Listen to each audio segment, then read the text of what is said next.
the one thing that we all have to protect is our energy, because that's the most important. Because when you don't protect that energy and everyone is pulling from it and you're doing this and you're doing that and there's no rhythm and there's no rhyme to what you're doing, what happens is that agents get burned out. Why do they get burned out?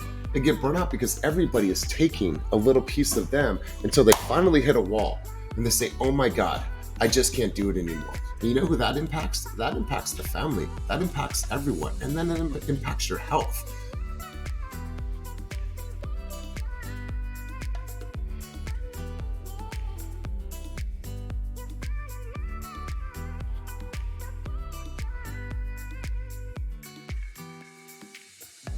Welcome to the Raquel Show. This show is for entrepreneurs who want to play bigger in business and in life. And as many of you all know, I love bringing people on the show that love to play bigger.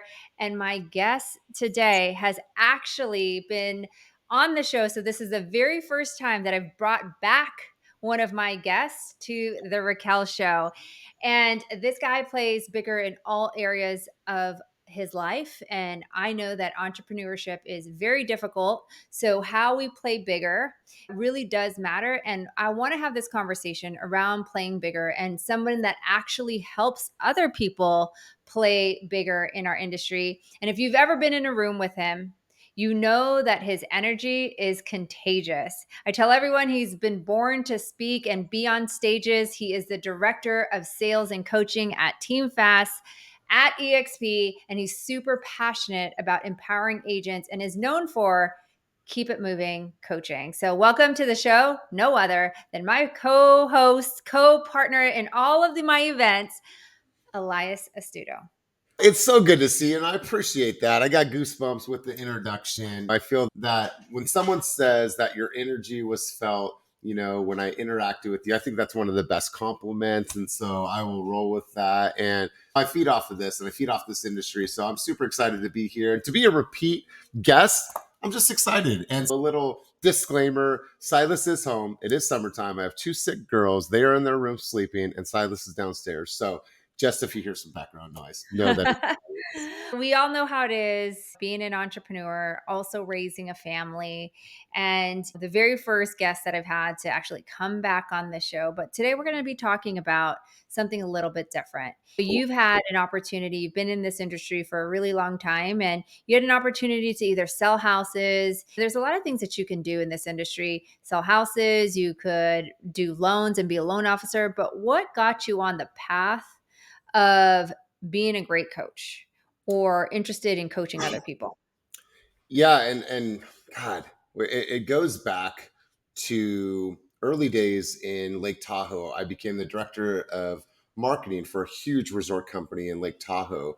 And I remember at that time, I was new, I didn't know much. I was 26 years old, and I was thrust into a leadership position. And so at that time, I really didn't know what I was doing. And so I was developing my skills, going to classes back then, which I had never been to seminars. I was 26 years old.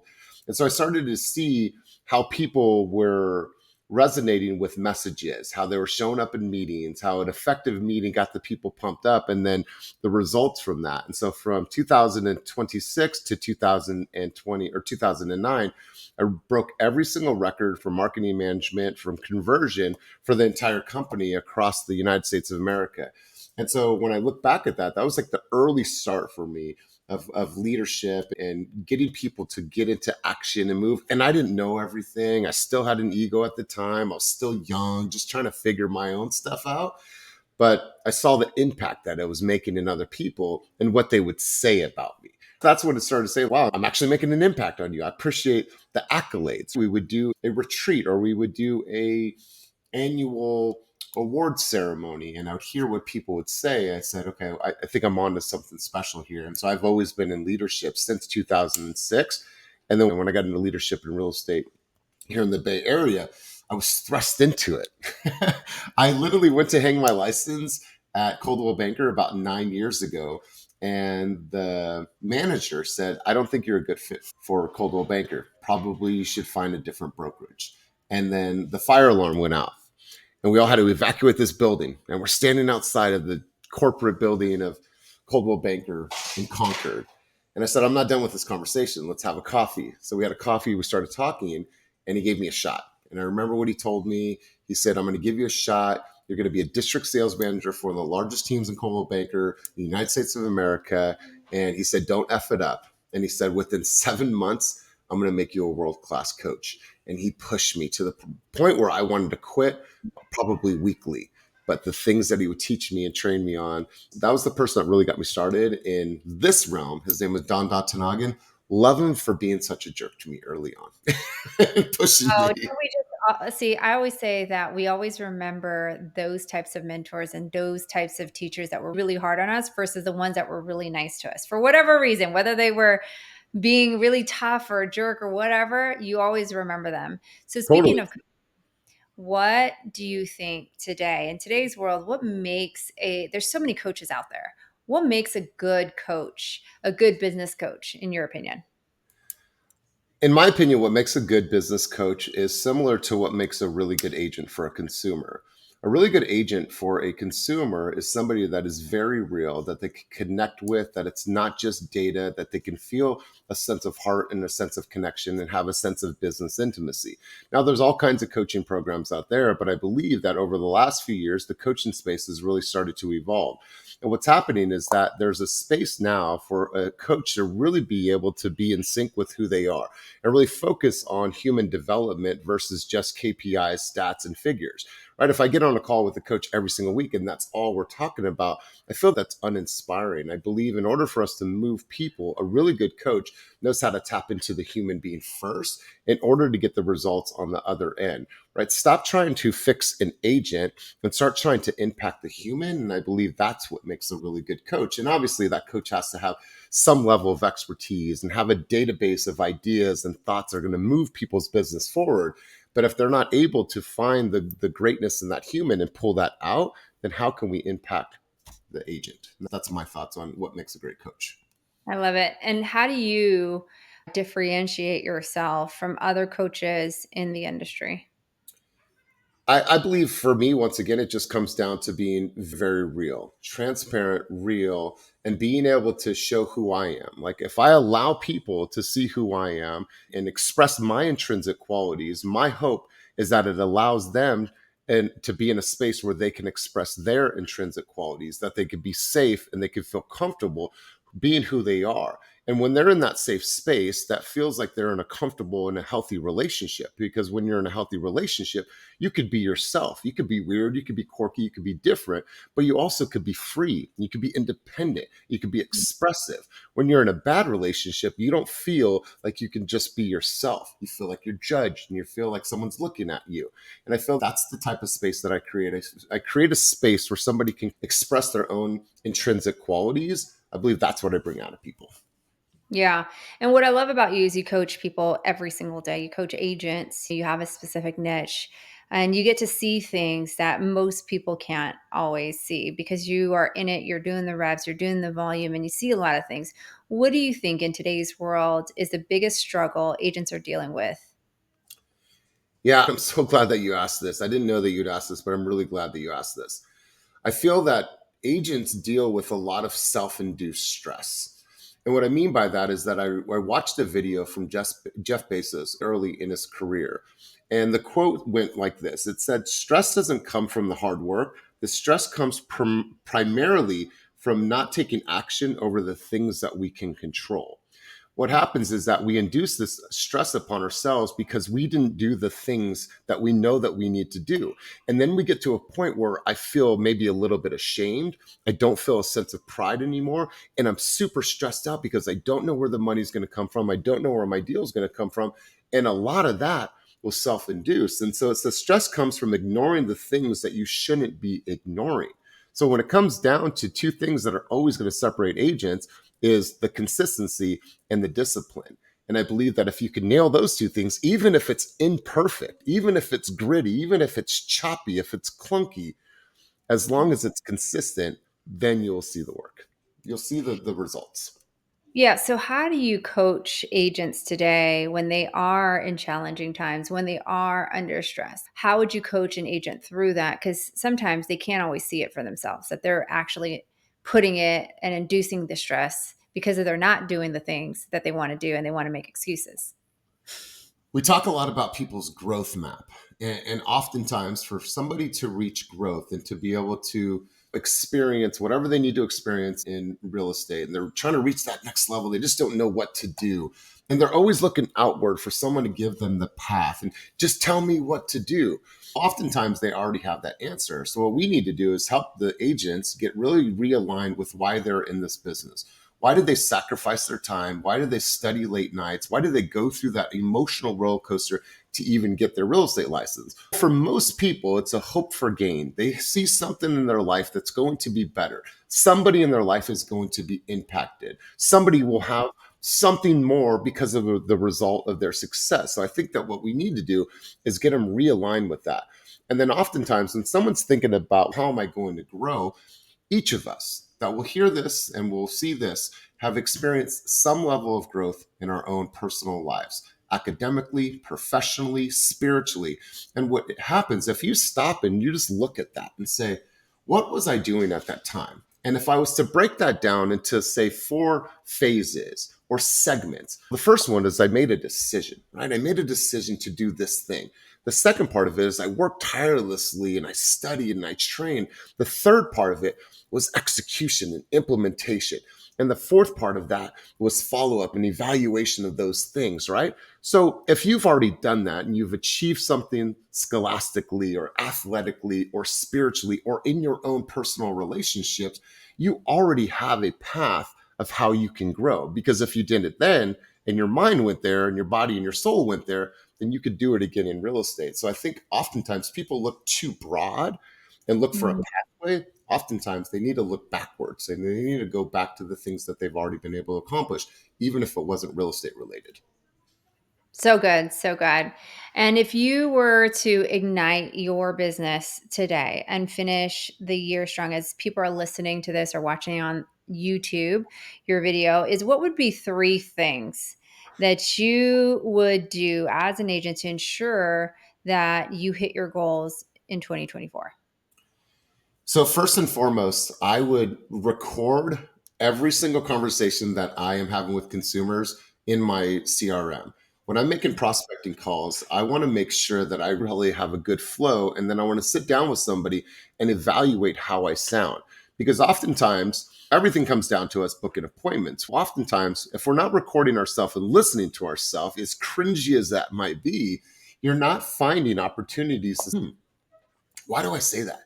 They gave me an in and I didn't take it. I didn't close for the appointment. So I think that first off, is I would record all of your conversations and follow up us so you now have a body of work. Two, I would go all in on video. And I'm not just saying all in on video about the informational video. People are connecting more with the human being than ever.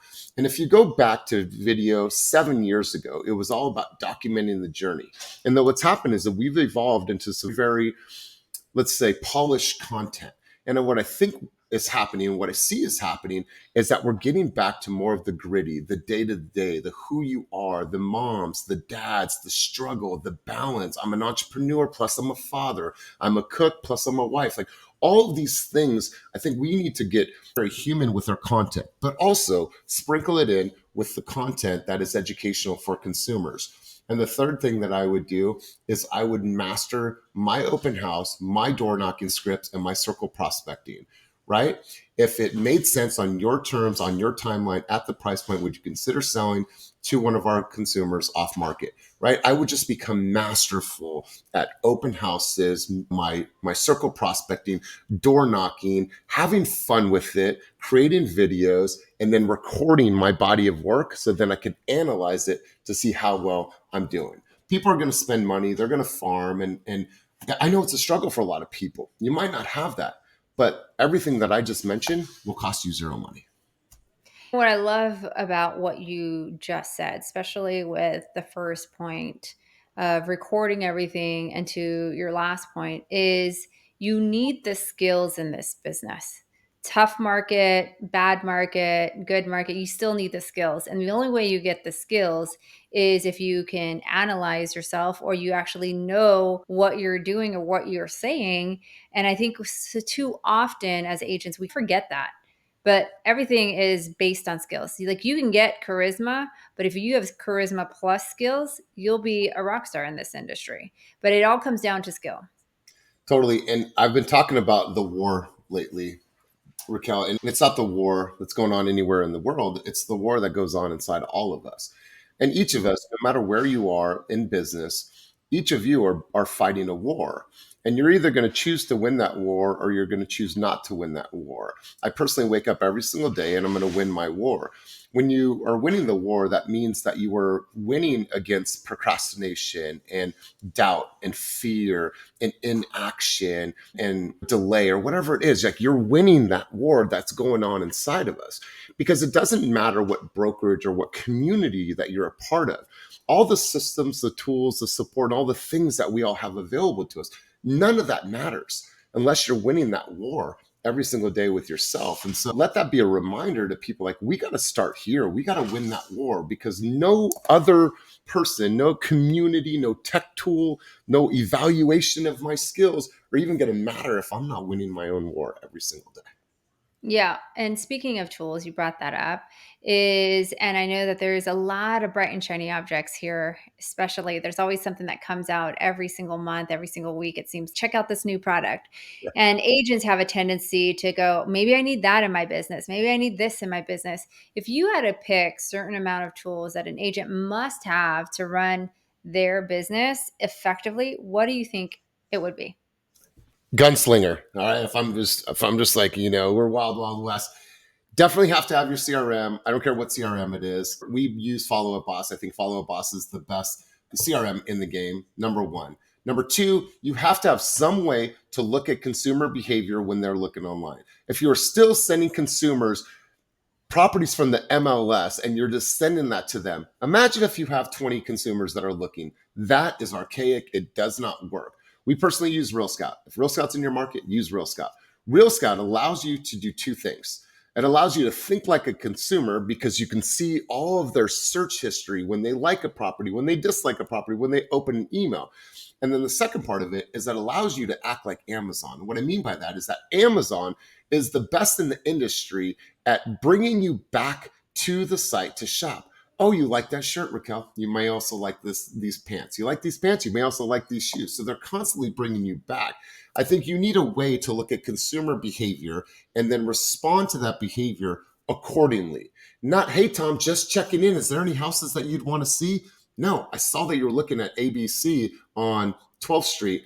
Let's go check out that house tomorrow. I'm setting up my tours. So those are two. And then last but not least, I would highly recommend that everybody has High Note. And the reason why High Note is a game changer is it allows you to do presentations that are absolutely next level. Once again, when you send that presentation out, it has different components, different sections. You could see how long a consumer spends on every single section. So then you can address and tailor make your presentation based on how long they spent on each section. Those are three tools that are absolute game changers, no matter where you're at and no matter what level of business that you've done.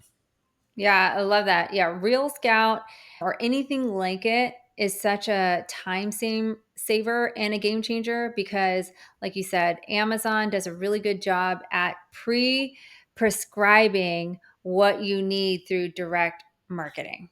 So does Like, Target. If I look at my unpersonal or my personal email, Target, Kohl's, they do a really good job of bringing you back to the store every single day, whether it's online or in person. yeah, I love it. So there's always agents that are attending training, right? There's a lot of training. There's always something going on every single day. If you looked hard enough, you could see there's probably 4 or 5, 6 trainings that you could probably be in a class every single day and even Totally. hire people that they just don't have progress. What do you think holds people back from the ones that attend the trainings or even have a coach versus, people that actually do and get results? Yeah, What do you think holds them back? we've all met a seminar junkie, and a seminar junkie goes to the seminars and they're at everything. They're super excited to be there, but there's a disconnect. And so, what we've learned and what Raquel's helped us learn is that speed to execution, right? If you go to an event and you hear one thing that is really powerful and you write it down in your notes, you need to put it on your calendar and to say, I'm going to do this by this date. And you might not have all the answers. Maybe it's an event that you want to throw. Maybe it's a consumer event that you want to throw, whatever it is. You might not have all the answers, but you schedule it, right? You put it on your calendar. If you're reading a book, I'm reading a book right now. It's called The Power of Moments. When I read a chapter, I look at that and say, what is one thing that I can take from this to put into a keynote? How can I put this into a coaching session? I've already made one called the Popsicle Hotline. It's about defining moments through the consumer journey. And so, speed to execution, go to the event, but say, what is one thing right now today that I can go and implement? What's one thing? And it doesn't have to be everything. You could have a whole notebook of notes, but just what's one thing? Because you can overtrain. You can overtrain. This game is about action. So go, learn, fill your cup, but then you have to ask yourself, what am I going to do with this? How can I immediately take action on one thing that I learned today? And don't try to reinvent your whole process unless it needs to be one thing. One thing. Like literally, when we go to events, Kenny and I are in our Slack channel with our other senior leaders saying, hey, let's do this. We have an idea to do this. What is it going to take? How do we get this in motion? I'll be sending the same message that he's sending. Yep. Yeah. Like I have seen it with my own eyes of Elias just picking a date and saying it's going to be executed by this date, or here's an idea, let's go run with it. We And did like you that said, yesterday. We did that yesterday. We had our mid-year review. And there was, well, like, why are we doing this? I'm like, it's important that we're doing this. We're going to bring the company together. It's mid-year. It's a lot of work. I'm going to put it on the calendar and I'm going to be relentless about it. We didn't have all the answers. We didn't have the design. We didn't have our sponsors, but we had an effective event yesterday, 70 yeah, plus I people. heard it was really, really well done as well. So as you look ahead, and there's always trends that are going on, what do you think it'll take for agents to be successful in this business, or what should they watch out for? They should watch out for inauthentic people. Obviously, always watch for them. Always have your guards up, but also be aware of what is stealing your energy and what is stealing your time. Right? We have to be very conscious of how we're spending our energy and be able to be very conscious of what is on our calendar, what type of energy it's going to take to go into each endeavor, how to really dive into that endeavor, then reflect for a moment, and then re-engage in whatever endeavor it is. So being masterful at how you spend your time means that you're masterful at how you spend your energy. And that's the one thing that we all have to protect is our energy, because that's the most important. Because when you don't protect that energy and everyone is pulling from it and you're doing this and you're doing that, and there's no rhythm and there's no rhyme to what you're doing, what happens is that agents get burnt out. Why do they get burnt out? They get burnt out because everybody is taking a little piece of them until they finally hit a wall and they say, oh my God, I just can't do it anymore. You know who that impacts? That impacts the family. That impacts everyone. And then it impacts your health. So I think Mhm. that as you're scheduling, as you're building, as you're growing, you have to get very aware with having personal boundaries, professional boundaries, just like we do in any healthy relationship. This business shouldn't run you, you run the business. And I heard something a couple weeks ago that I thought was really important. Create the systems run the business, the humans run the systems, right? So as you're evaluating, as you're building, you have to have systems, you have to have time management, and you have to have energy management. And if you do that at a high level, you guys, I run like crazy, but I'm not stressed out, I'm not burnt out, and I'm still working out and working on my body and my mind. You know, that applies to so many things, whether it's your calendar, the systems, right? And how you run your calendar gives you more energy. And you said something is like you build the system, you hire the people to run the system, right? That happens in so many things. And I like my kids are in sports. And believe it or not, the best teams that are well coached, they have systems and they just recruit to that system. You're either for them as a player or you're not for them as a player. And I think that happens in companies as well, is that Amazon runs a certain way. They built the machine and now they're hiring the gaps of the people to go run the machines. So there's Totally. not all these if, ands, or buts. I do that a lot with solo entrepreneurs. I do that a lot in our business because they're like, oh, I'm just going to go do this. I'm going to do this. And all of a sudden they're exhausted and they're burnt out because they didn't protect their energy. They Yep. didn't protect their boundaries. Yep. And then they come home and then they're short with everybody. It's, don't talk to me, and they're grumpy. That's not healthy for anybody. They deserve more from us. For sure. And there's no doubt that there's a lot of things to do in our business, especially when you're solo agent, or especially like when you have a lot of clients, you're constantly juggling and you're constantly reprioritizing. When there's so many things that you can do, an agent, and one of the most common things I see is entrepreneurs or agents figuring out what to focus on. And if you had to build, speaking of schedules, to build a schedule that would produce transactions or sales, how would you build it? And what are some of the things and key takeaways that you would advise agents to do? Yeah, so I would really break it down to a couple different categories. Your education, how much time you are spending educating yourself on the market, the nuances, the patterns, the conditions, what's driving behavior in your specific market. So I would definitely include some education time, because as we run, as we go, there's a need for us to slow down to understand the data of what's happening around us so we can communicate that effectively and share the reality of what's actually happening in our market. So I would definitely put some education time in there. I would put coaching time in there. Now, I'm not saying that you have to pay for a coach, whether you are in a weekly mastermind, whether you're part of a group, whether you're part of an accountability club, whatever that looks like for you. So education, coaching, admin time, right? When I'm prospecting, I'm not clearing out my inbox. When I'm clearing out my inbox, I'm not taking calls. So I need to have some level of admin time. And probably most importantly is that prospecting time. But I'm saying in an in uninterrupted prospecting time. I'm not taking one or two calls and then, oh my God, Instagram, and oh my God, I gotta check. Okay, let me get back to this. No, like uninterrupted prospecting time. I'm in a room, I got my scripts, I got my coffee, and I'm ready to go. And I'm in a state to make prospecting calls. Prospecting has to be a part of the weekly schedule. And then you have to put some me time in your calendar. When am I actually going to have some downtime to focus on myself, read, thrive, work out, walk, run, whatever that looks like? I need to do that. And the last thing that I would put into my schedule is, when am I doing script role play? Right? With everything that's going on with the new settlement, are you clear on how to explain agency agreement and compensation? When it comes out of your mouth, are you able to articulate what it sounds like and why this outline, or why this document outlines how I legally advocate for you and how I negotiate on your behalf as my consumer? And it also outlines my commission, which is 2.5%. Are you able to say that? And as the market shifts and changes, you have to have that time in your schedule. So education, coaching, admin time, prospecting, me time, and the last one is scripts and dialogue. Now, So you build your calendar. mhm. 6 buckets. And I love how you broke it down, because I think a large part of when you're growing a business or scaling a business is you got to invest the time to actually learn and train or review to get better at your skills. So you guys run a really big team, one of the largest teams in the country, and have had massive growth over the last few years. Where are you seeing agents make changes in their business today, and how, and helping them become more successful?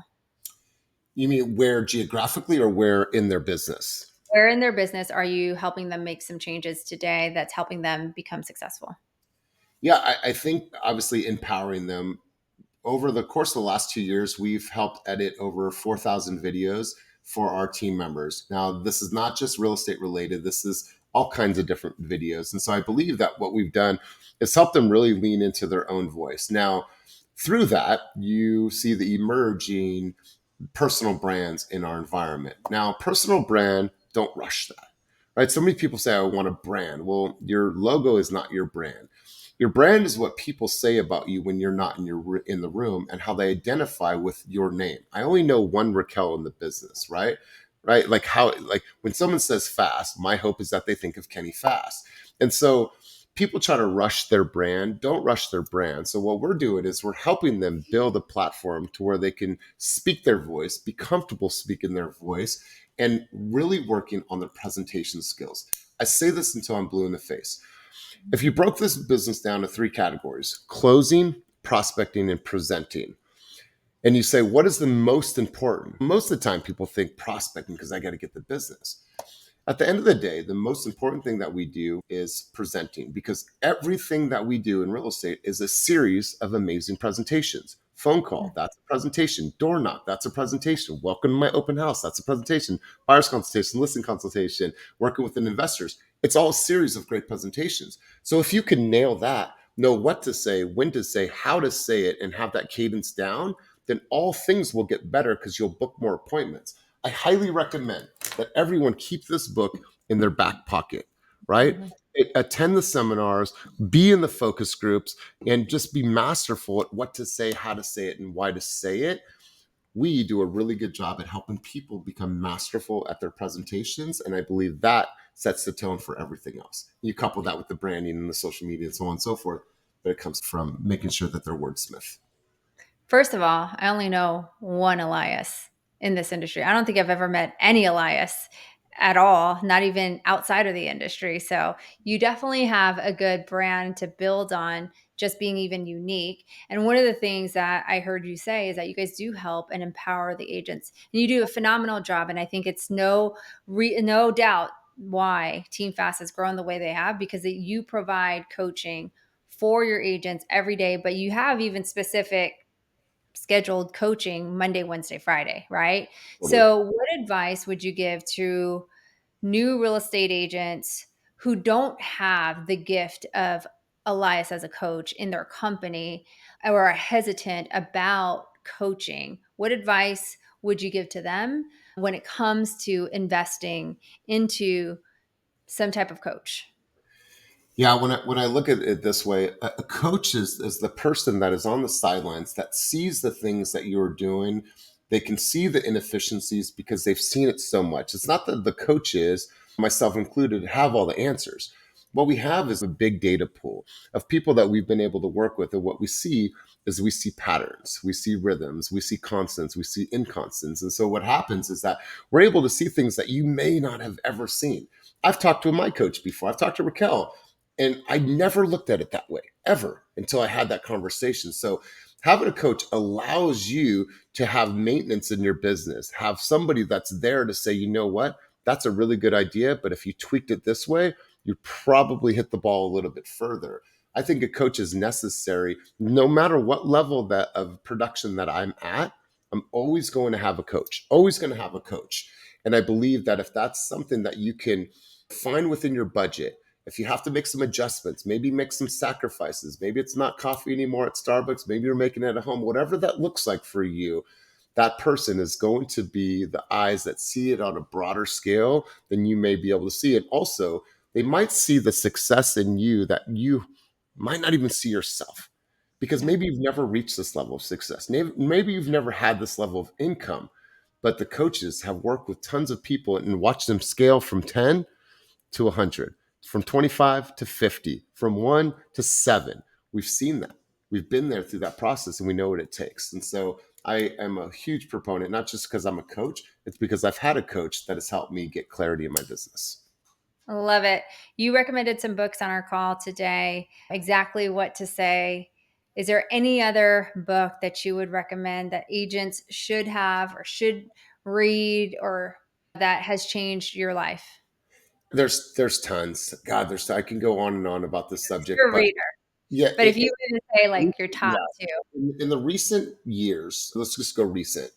Actually, I'll go old first off. Psycho-cybernetics, and it's the new psycho-cybernetics. Psycho-cybernetics was originally written by Maxwell Maltz, but it's been revised to obviously be more adaptable to where we are in society. Psycho-cybernetics, the power of the mind. 10x is easier than 2x. Really looking at the vision for your life and your business and thinking at a very large scale and saying, am I walking in my unique ability? That was one of the most amazing books for me. Atomic Habits. If you haven't read Atomic Habits, that is a book that sets the tone, I think, for everything else. Winning by Tim Grover. And then last but not least, I'm reading The Power of Moments by Chip Heath. I'm not even done with the book. I'm not even done with the book, and I'm all about that book. I'm already doing, I did a presentation at 6:30 in the morning about that book. I love it. What's one lesson that you wish you would have known sooner, Coach Elias? Speak to be, speak to add value, not to be heard. Hmm. I think that early on in my career, it was more about me and less about them. And I learned that's when you're operating out of your egoistic mind. And the moment that you remove your ego and say, how can this add value to them? Then it allows you to do something that is selfless, not selfish. So speak to add value, not to be heard. Love it. So, what's next as we wrap up? What's next for Elias? What are you most excited about that you're working on? So a couple things. So I made a goal for myself to speak at Inman this year, and I did speak at Inman this year, and then I got asked to speak again at Inman in just a couple weeks. And so this time I'm going to be on the main stage. And so I told myself that I was going to be on the main stage. I'm not by myself, but I'm with the guy and the owner of Estate Media, which is pretty cool because I met him when I was there. We hit it off. So I'm excited about that. I'm excited about some traveling, some upcoming events that we're going to, EXPCon and things like that. But I'm excited to see this company, despite market conditions, despite the noise and the racket of our industry. Right now, we're at 93 pending units and we have 88 coming soons and listings. It's the highest amount of production that we've had in over a year and a half. And we're doing that with 40% less agents that we had at the height of our growth. There was a time that we had 370 agents and we are now at a lean 205. So to be able to produce the same type of results, if not more, with a leaner staff, with people that are truly engaged in our environment and still end up being number one, not only in our state, but to get that number one spot in the world for over 90,000 people at our brokerage, that's what I'm excited about. Congratulations. You guys have worked really hard and you guys constantly pivot to just not let the noise or the market dictate your success. And I'm so proud of you guys. So as we wrap up, there's always one question that I ask every single guest on the show is what does Elias do to play bigger in business or in life? Yeah, I think allowing myself the space to be able to learn and to grow still. Every single Monday, I'm on 2 hours of masterminds. Any training that I can go to, I'm a part of. I'm now hosting the marketing meetings for the Association of Realtors in Berkeley. I play bigger by always being a student, putting myself in bigger rooms. If I'm on a mastermind with 500 people, I'm going to raise my hand. And now I might not know exactly what to say, and I might be a little scared, but I'm always the person that says, move, get out of the way, I'll step in. Right. And that's who I will always be. And that's how I look at myself playing bigger. Right. If you're on calls, if you're on Zooms and your camera's off and you're just listening to it in the background and you're not an active participant in the moment, I don't believe that you're playing bigger. There's not a time where I would do a meeting without my camera on, without my mic on, without my light on, and I'm ready to not only receive, but to also contribute. And so that's how I'm going to play bigger. I'm going to continue to play bigger in business by showing up and being a student. Also, being able to be a present father and a present husband. All the accolades are great and all the success is great, but when I'm home with my family. I'm not on my phone. If there's an emergency, someone will call me, but I've built my life and my schedule to where when I'm done with work for the day, I'm done with work and I'm here and I'm present with my family and we can go to Yosemite for the day. We can hike around and I'm not stressing. And so I play bigger for them because they deserve to have me and they deserve to have my undivided. Elias, you always drop a ton of nuggets and you always continue to show up.